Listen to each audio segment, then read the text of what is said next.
دو گزارشیں کرتا ہوں.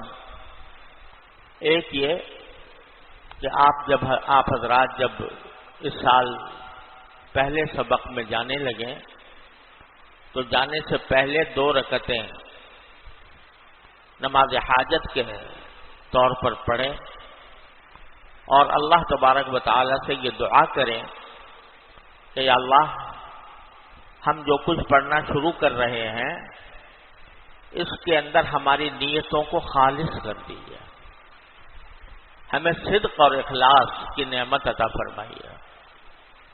صدق و اخلاص کے ساتھ پڑھیں اور ہمارے پڑھنے کی نیت بھی صحیح ہو اور طریقہ بھی صحیح ہو.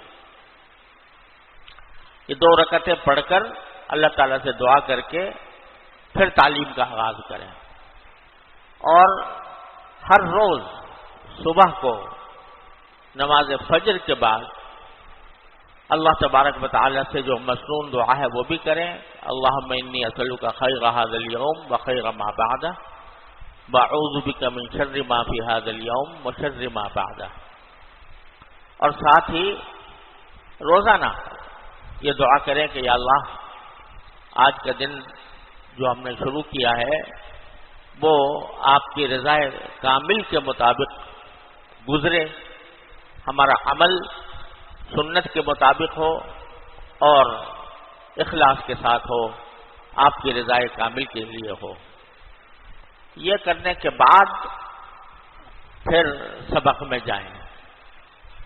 اور بھائی ایک اور بات یہ ہے، میرے شیخ حضرت عارفی قدس اللہ تعالیٰ سرہ اللہ تعالیٰ ان کے درجات بلند فرمائیں، وہ فرماتے تھے کہ جب سبق پڑھنے کے لیے جا رہے ہو جو راستے میں وقت گزرتا ہے اس وقت کے اندر بھی کوئی ذکر کرتے ہوئے جاؤ، سبحان اللہ والحمدللہ ولا الہ الا اللہ واللہ اکبر ولا حول ولا قوت الا باللہ العلی العظیم، تیسرا کلمہ.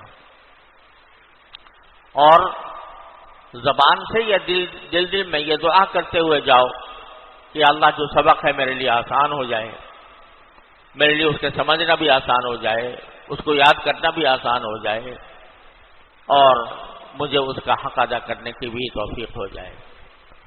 یہ چند چٹکلے ہیں، بظاہر مختصر بات ہے اور کوئی مشکل بھی نہیں ہے اور کوئی وقت بھی اس میں صرف نہیں ہوتا، لیکن جب اللہ تبارک جلالہ کے ساتھ تعلق قائم کر کے اس کا ذکر کر کے اس کی بارگاہ میں دعا گو ہو کر جب آپ سبق میں جاؤ گے، چاہے پڑھنے کے لیے چاہے پڑھانے کے لیے، تو انشاءاللہ اللہ تبارک و تعالیٰ کی طرف سے توفیق کے دروازے کھلیں گے اور اللہ تعالیٰ شرح صدر کی نعمت سے نوازے گا.